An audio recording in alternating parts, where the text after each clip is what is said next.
Ndinoda kuti nyika isiwe vanhu vangu inguva yedu hatingatadzi kubudirira Mwari ari parutivi pedu rambai muchirwa My hitters gon' die, don't die. The real hitters gon' shine and my people gon' line.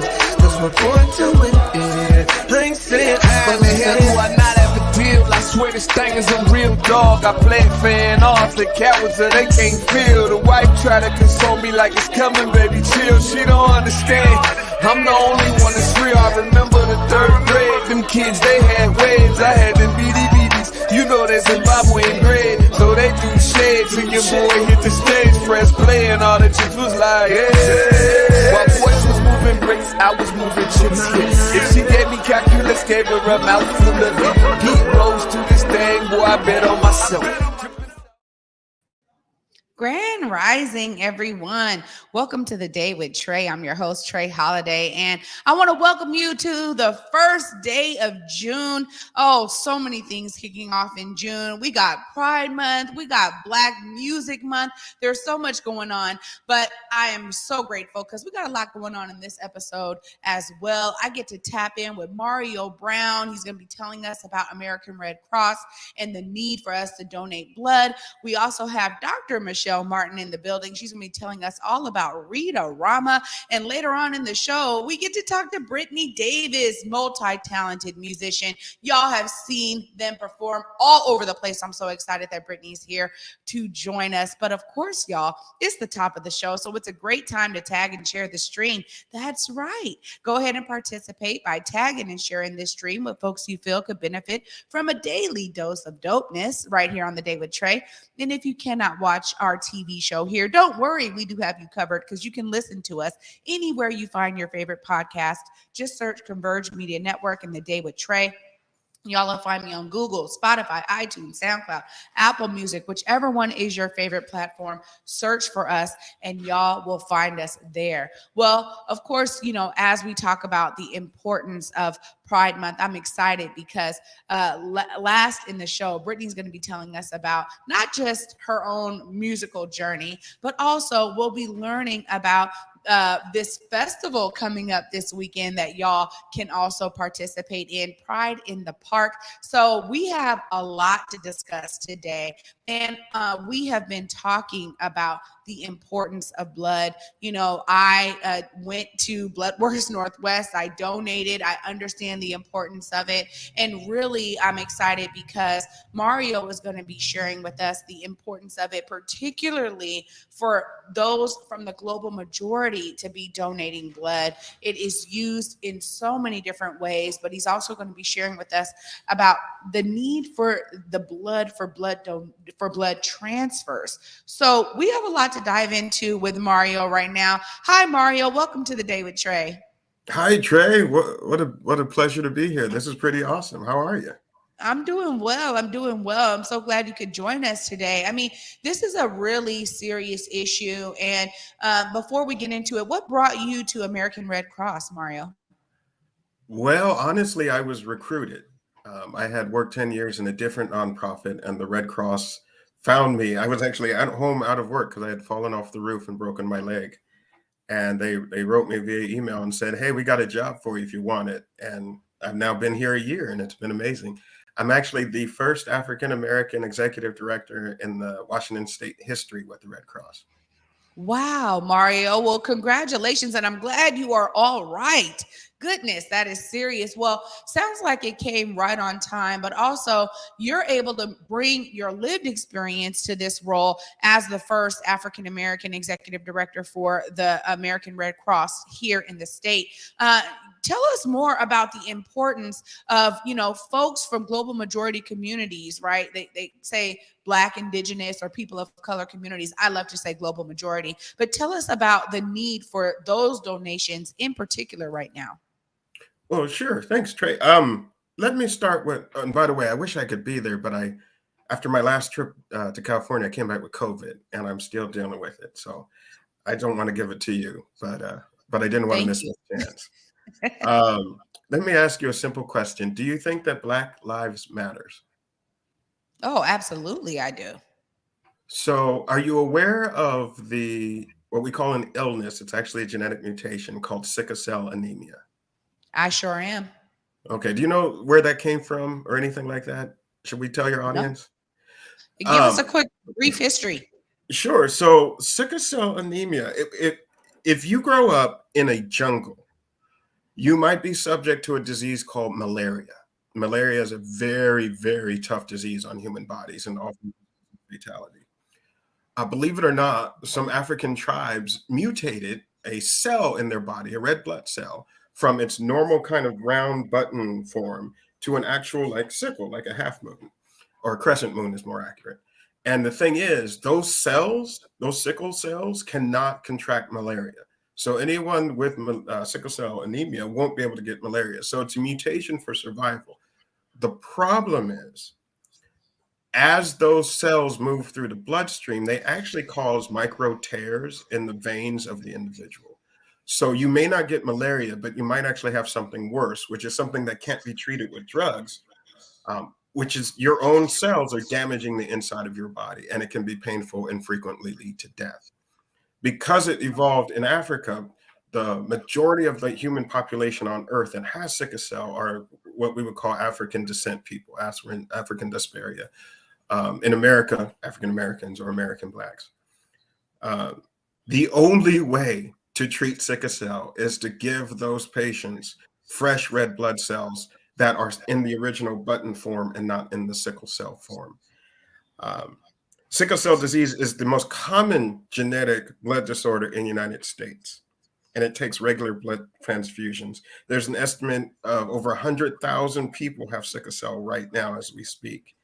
And some of those folks, including the little kids, need as many as 100 units of blood per year in order to just stave off the pain and try to live as long as humanly possible.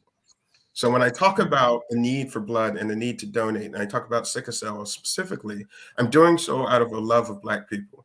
Because if you think the lives of Black people matter and you know that 100,000 people are dealing with this, then it becomes evident we have to do what we can to increase the blood supply from matching donors. Yeah, I mean, this is really a serious issue, Mario, and I'm glad you're here to discuss it today. When we think about, folks coming in needing that much blood, I mean, what does that look like in the lives of a patient who is dealing with sickle cell anemia? Are they coming in a couple of times a month? Is this something where it's every month? What does that look like for them? Well, the most honest answer is, since we're talking about thousands and thousands of people, and by the way, anytime those folks have kids, they may carry on that trait. So it's nothing that will ever just stop, right? Unless we say no one with sickle cell can ever have children again, which we would never do that on this earth. Hopefully, we know our history, but hopefully we're better than we used to be, and we would never tell that to someone. So instead, we need to make our science match the problem rather than trying to force people into it. So it's difficult to say specifically what each patient goes through, but it is not uncommon that someone would have to have a blood transfusion every single month. Wow. This is, we're talking about blood donation for so many things, and I'm really excited that you're elevating this issue. Of course, I got to give you a time to tell folks. I mean, what does that process look like if they're coming to American Red Cross to donate blood? Particularly those who are, of African descent that can pass this blood on to those who are dealing with sickle cell. I mean, what does that look like for a donor to come in and actually give blood? Actually, that's a great question. I'm gonna answer your question, and I'm gonna fill in a little bit of blanks so that people can understand a little bit more of behind the scenes.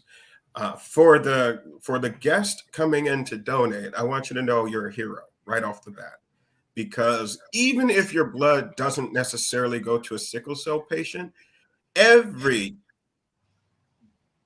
let's see, let me make sure I get this right. There's a need for blood every 2 minutes in this country. And I was speaking at a breakfast one day, and I had everyone get out their cell phones and do the math. And I believe, I'm not going to do it right now because I don't want to take up too much time, but I believe that's about 47,000 people a day need blood for various reasons. Anything from someone giving birth to someone arriving to the hospital from a car accident to someone dealing with cancer. Every 2 seconds, someone needs blood in this country. So, first of all, if you're willing to give blood, you're going to save someone's life, period. Point blank, period, end of sentence. With regards to the process, all you have to do is go to redcross.org and find a current blood drive nearest to you. You can sign up if it's not full, and then you show up. We have everything on an app now, so all you have to do is punch in all your details, and it'll tell you whether or not you're healthy enough to donate that day, because we don't want to cause any problem by taking blood from someone. So if your iron is too low, you might be on deferral or something to that nature. And then you might have a slight waiting period depending on if it's full and how well things are going. But generally speaking, from the time you show up to the time you leave is under an hour. It should be pain-free. You answer a few health questions and you end with, a snack and some juice. And for an hour of your time, what we call like a lunch hour, you have saved someone's life. You have made their life better. You have taken some of their pain away. And that alone, I hope, gets people to donate. Because that alone is a beautiful thing that you can do for your fellow man and woman and everyone in between. It's important that we know that we cannot go to Walmart and get blood. We cannot order blood off of Amazon. There is no artificial blood product, despite what you might see in a vampire movie. The only way that you're going to get blood is if someone gives it. Because we're the only ones that make human blood, and we're the only ones that can give it away. So it is the greatest gift of life you can possibly offer someone. Now, having said that, for you take your lunch break, I think it's important when we're talking to our fellow Black people, because we have to put our money where our mouth is, or in this case, our blood where our mouth is. If Black lives matter, then it's important that we have enough Black blood in the system. Because beyond blood type, there are actually a whole lot of what we call antigens. There are over 600 known antigens. And get this might blow your mind, Trae. The way that genetics work, and we're all kind of mixed up and spread around the world right now, but the way that genetics work is the closer you are related between the donor and the receiver, the closer they are related genetically. So if you may have never met a person, they may have grown up on the other side of the world, but the way that the transcontinental slave trade and so on has happened, you might find that you have a very close DNA relative on the other side of the planet, and your blood might help that person. And you might have a relative on the other side of the country, and your blood might help that person. When I say relative, I'm talking about DNA genetic relatives, not like family tree relatives. This isn't someone that you've met before. And why is that important? The closer the blood donation is genetically to the blood receiver, the healthier that blood product will be. You've probably heard things on TV if people want to give, they have various organ donations, right? Someone's sick and they need an organ, and they often have to find a family member. What they're looking for is compatibility, because our immune system will reject foreign invaders. So if you put the wrong blood type in a person, this doesn't happen. We have the science to fix this. If you put the wrong blood type in a person, it will kill the person. Our immune systems are designed that anything we don't recognize as ourselves is now a foreign enemy. So when we're talking about trying to make sure the pool is wide enough, we don't know who's going to walk in those doors. So we have to ask everyone from as many diverse backgrounds as we can to try and donate as often as they can and get their friends and relatives to do it, because you never know who's on the other end that needs something that is as closely genetically related as you can. And I bring all that up to say this: when you donate blood and save someone's life, the way the blood works is you are genetically related to the person who you just helped. Wow. Well, I'm sorry, but this is something we could probably spend a lot of time on. But this is really important. I'm glad that you were able to spend some time with me today. How about when you get better, we have you come back to dive in a little bit more on this, because honestly, this is such an important issue. And I'm grateful that you spent some time today, even while you are still in recovery mode, to share this with our audience. Thank you again for joining me. And I look forward to connecting with you in the future to see how all of this is going, how people are showing up, for us to be able to engage community in a way that allows them to do something to be a part of the solution. Thank you so much, Mario, for joining me today. Well, thank you so much. I would like to let you know, if you want to reach me, my email is simple. It's mario.brown, just like it's spelled. You can see my name on the screen, mario.brown. There's a dot between, at redcross.org. And I would love to come back. I have so many more details to share. There's so much more that we can talk about. So much more. Absolutely. Well, I'm with it. Make sure y'all check it out. Go to AmericanRedCross.org. Look for that blood donation near you. Thank you again, Mario. We'll see you soon. Thank you, Trae. Take care and have a great day. Oh man, y'all. Starting this episode with so much information. Of course, the information train continues because Dr. Michelle Martin is in the building. We're going to be learning all about Read-A-Rama right after this short break, y'all. Stay tuned. You're watching The Day with Trae. The new COVID-19 updated booster provides the best protection available right now. So don't wait. Stay safe this summer and get your updated booster today. To find a free vaccine provider near you, go to kingcounty.gov/vaccine. 1 in every 500 African Americans in the U.S. suffers from sickle cell disease. 1 in 3 African American blood donors is a match for patients with sickle cell.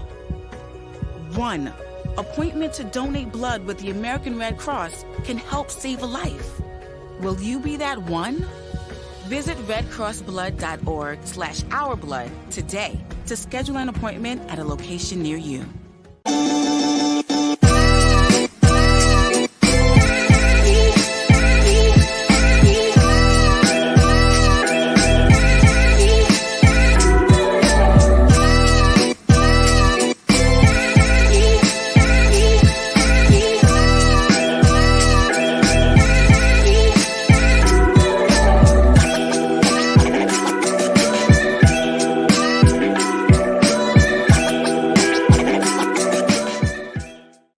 COVID-19 hurt my income, my health, and my family. We were about to lose our home when we heard we might be eligible for homeowner assistance funds from the government. We called 1-877-894-HOME, and a housing counselor stepped in. They talked to our lender and saved our home. Because falling on hard times does not have to mean losing your home. Federal funding details at washingtonhaf.org.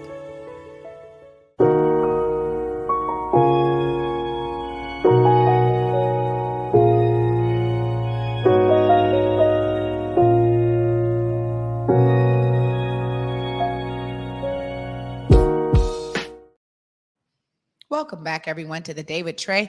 I'm your host, Trae Holiday. Joining me right now is Dr. Michelle Martin. Hi, how are you? I am great. Thank you. Yeah, thank you so much for joining me. I need to know more about Read-A-Rama. You're talking about an opportunity for parents and families to continue literacy work during the summer. Tell us more about Read-A-Rama. Absolutely. Well, Read-A-Rama is a nonprofit that uses children's books as the springboard for all the activities. So we take a book or a set of books and we just blow it out with all kinds of activities. Might be swimming, might be a trip to the museum or to a local park. And whatever that theme is, we really try to make it a hands-on experience so that you sort of bring the book alive. And it can be anywhere from 30-minute story time to this summer. We have 4 weeks of camp right here in Seattle. Well, so how do folks get involved in this? Because, you're talking about engaging literacy in such a dynamic and fun way. There's probably a lot of families who are looking to sign up for services like this, right? Yes, that would be great. We have 2 weeks of camp at Compass Broadview, which is in North Seattle, and then 2 weeks of camp. This is all of July. 2 weeks of camp in downtown Seattle at Union Church, which is near Compass Dexter. So part of the kids will be kids from Compass Housing Alliance, and we invite other kids from the community to come. It's really fun. You get to know kids from other zip codes around town. And what we do is we take books like maybe all are welcome, which has an illustrator who is right here in Seattle, Suzanne Kaufman. And we take a look at what's in the book, and then we make that come alive through field trips, through bringing in guest speakers. Last year, we had an Animalia week. We had a hedgehog to come visit. We took the kids to the aquarium so they could see people feeding the fish and the animals in the aquarium. And so we really kind of try to reduce the distance between books and life. Anything you read, there's something that you can do to help it come alive. Anything you do, there's something you can read to make you enjoy that more. And so we really, and we also do a lot of family engagement to help parents realize that they are their children's first teacher. And so it's great to keep those reading skills alive at home. Yeah, no, this is really important. A lot of the times, I know you've probably seen the statistics, which is the importance for a program like Read-A-Rama. All of the activity drops in the summer, right? I mean, Yes. you have a lot of families who don't have jobs that allow them to just be at home. That's So right. these kinds of camps are really necessary. When you're out there talking to parents and getting folks engaged, tell us about the response you receive from folks who have been able to participate in recent years. How are they really responding to Mhm. this level of literacy and bringing it out in real life? We had one child who was a native Chinese speaker in South Seattle, whose mom said that because of the engagement with Read-A-Rama, this child really started to speak English a lot more and to engage with people. Had been really shy before, but kind of came out of his shell. We've had kids, because we do mixed age groups at Camp Read-A-Rama, so 4 to 11 is the age range. We've had some beautiful friendships form between a 10-year-old and a 4-year-old. And when it may be a 10 or 11-year-old who doesn't read that well, or who may be a reluctant reader, but if they're reading with a 4-year-old who can't read at all, or just starting to get those letters down, that's a beautiful partnership, because it's a big encouragement for the older child, and for the younger child, having that attention from somebody who they think is cool. I mean, that's great. We also hire staff who really have a heart for children and who have the skills to help kids build literacy skills and to build more of a critical awareness about their reading. We also really focus on BIPOC, Black, Indigenous people of color, and books that were written and illustrated by folks who look like who's in the book, which is really important for getting authentic stories. Yeah, and I can only imagine that really aids in you drawing the lines and building the bridges between what's being read in the book and what they're experiencing.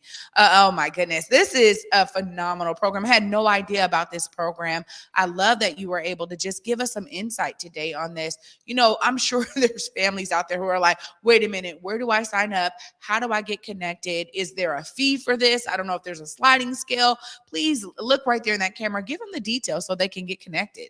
Yes. So Camp Read-A-Rama, and maybe we can get the website, www.readarama.org.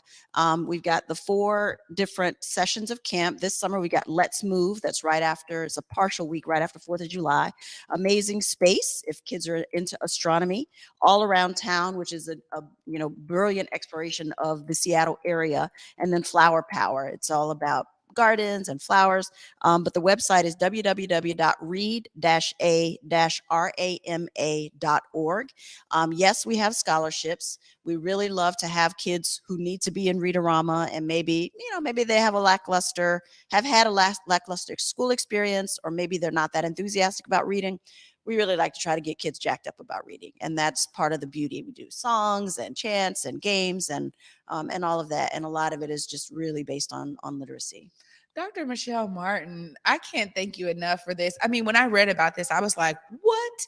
My mind was blown, because I have a 9-year-old, and I'm so grateful that he's been in a mastery program. So he's learned how to read way above his grade level. But I think about those kids who love reading and those who need to learn how to love it, because it is so fundamental to the rest of their, academic experience. So, Yes. Dr. Michelle Martin, thank you so much for joining me today and sharing this insight. I can't wait to have you back too. Let us know if y'all have other programs outside of summer. It'd be great to stay connected with you and share that with the audience. Thanks so much for joining me. Awesome. Can I leave them with 3 pointers? Go ahead. Read with your children, read with your children, read with your children. And that is even after they develop the skills to be able to read on their own, because your ear reading level is always higher than your eye reading level. 2, take them to the library, because librarians always can help them find just the books that they love. And if your kids watch TV, turn on the subtitles, because when they see more words, they'll be able to read more words. Ooh, great tips indeed. Dr. Michelle Martin in the building. Y'all, here we go. We're going to continue all this greatness, because up next, Brittany Davis is joining me. We're going to be talking all about her music and about this festival coming up this weekend. Stay tuned, y'all. You're watching The Day with Trae. 1 in every 500 African Americans in the U.S. suffers from sickle cell disease. 1 in 3 African American blood donors is a match for patients with sickle cell. 1 appointment to donate blood with the American Red Cross can help save a life. Will you be that one? Visit redcrossblood.org/ourblood today to schedule an appointment at a location near you. The new COVID-19 updated booster provides the best protection available right now. So don't wait. Stay safe this summer and get your updated booster today. To find a free vaccine provider near you, go to kingcounty.gov/vaccine. Hey, you guys, I'm Jay Martin Jr., the host of the Drive Project podcast, where we talk about passion, purpose, and possibility. It's available for you to listen on whereweconverge.com, SoundCloud. You can listen to it on Apple, Spotify, Google, and so much more. Real conversations with real people, and some of it is just me sharing my perspective. I can't wait for you to listen. Thank you so much.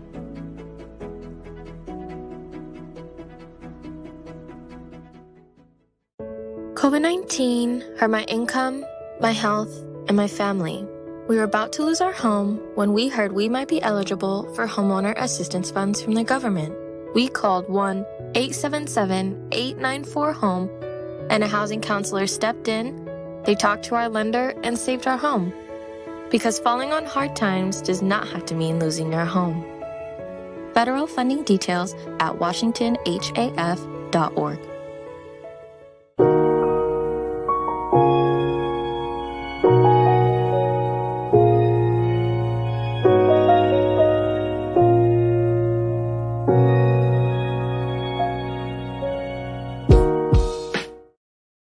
Welcome back, everyone, to The Day with Trae. I'm your host, Trae Holiday. Joining me right now is Brittany Davis. What's up, Brittany? What's up, Trae? So good to be here. I'm great. Oh, I have seen you perform all over the place. I think the very first time I saw you was at Rumba Notes, and you were in the band, but then you took off and just were on the keys. I've been a fan for a really long time. Tell us what got you into music. What really got me into music was just being a superstar from the time I was little. That's what they always call me, superstar. I grew up in Kansas City, Missouri, and there was a lot of jazz, soul, gospel, hip hop, all kind of stuff was, it was West Coast music. East Coast, we was kind of a melting pot of so much different variety, and it just kind of like, it started when I don't remember a time when music wasn't a part of who I am. Well, you have taken us over here in Seattle by storm. You have been a part of so many different musical opportunities, right? To bring folks together. I mean, just having jam sessions, right? It's like I've seen you cut up. Session plays, man. Yes. Absolutely. And now you're going to be a part of Pride in the Park Festival coming up this weekend. What does this opportunity mean to you, and how important is it for you to bring your talent and your abilities to this festival? Well, Pride in the Park is really, really powerful, and just like the movement itself is incredible. And it's really important to me because, I identify as a non-binary person, and for me, it represents the allness of our beings, especially as beautiful Black people. We've been taught to check a box, left or check right. You know what I'm saying? Girl, check boy. And it's something that I feel like I've struggled with, especially being a person of color who has no ability to see physically. I've struggled with the meaning of inclusivity and what it means to be included, with myself and with my peers and all of that, not being able to compare, not being able to see. But Pride in the Park kind of revitalizes this thing that's like all love matters. All love matters. And it just invigorates the community to see that on display and to have people that represent that with their true heart and with their true mind and true allies of that cause, being out in front of people on display. Like, this is it. This is the real deal. This is what pride really means. And that's why it's important also for me to bring my gift to such a place, because we're not a circus, but we sure will put on a show. There we go. You are right about that. And I already know that you always show up and show out. Absolutely. How many songs are you performing? What can folks expect when they come out this weekend? They're going to have to wait and see. God bless them. But, I love them so much because, I'm looking at some new stuff maybe for my album that's coming out called Image Issues. And again, with the body positivity, body reaffirmation, coming into existence with the body. Full body existence is what we're striving for. What I'm striving for in my musicality, how I want to reach my community. So look for that positive vibration. Look for that no holds barred feeling. Look for the sky is the limit when you see me at Pride, because I have pride for not only myself, but for my whole community. And it shines through, Brittany, for Yes, sure. indeed. You got the memo too. You wore the red. You was all the way with it today. Okay. Pride in the Park Festival is happening June 3rd. Where do they go? How do they see you? So June 3rd, I believe it's at Volunteer Park. Okay. Yep. It's beautiful. And, it's kind of weird because for me, it's like not seeing the park. I don't really know how to describe the park, but I do know this. When you get there, you will know, because there will be a feeling. There will be a vibration. There's going to be some spiritual cardinal directions going on. You're going to be like, oh, go that way. I know now. It's going to be beautiful. And I'm past the moon. I'm so excited. I get to do it. Well, we're excited with you, and I'm just excited that you were able to come and join me today and give us a little bit of a dose. You said they're going to have to wait. They're going to be waiting in anticipation to come and see you on the 3rd of June, kicking off Pride Month, Pride in the Park Festival happening at Volunteer Park. Thank you so much, Brittany, for being with me, and thank you for being a supporter of the Day with Trae and watching me. That blessed my heart today. Oh, yes, indeed. The Day with Trae, baby. Thank you, guys. It's been great. Absolutely. Oh, y'all, what a great episode here. Of course, I have to thank all of my guests. I want to give a huge shout out to Mario and Dr. Michelle and, of course, Brittany for bringing their brilliance to the Day with Trae here so y'all can feel that daily dose of dopeness. Of course, it is also June 1st, so I would be remiss to not remind you, tonight we are going to be at WAMU Theater celebrating the life and legacy of Elijah L. Lewis, 6 to 9 p.m. Come on down, jam out with us. We got some amazing performers and speakers in true Elijah fashion. We'll all be there uplifting young brother for all of his dedication and commitment to community. I can't wait to see y'all there later today. Of course, I want to thank you for joining me on this day. And for me, y'all, I'm inspired. I'm inspired by what all of my guests shared today. I want you to be inspired to find the way to see yourself as a part of the solution. And for me, until tomorrow at 11 a.m., y'all, peace.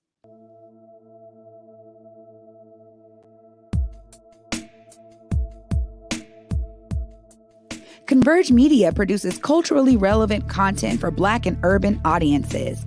Our coverage is raw, transparent, and objective, praised by community leaders, government officials, and residents.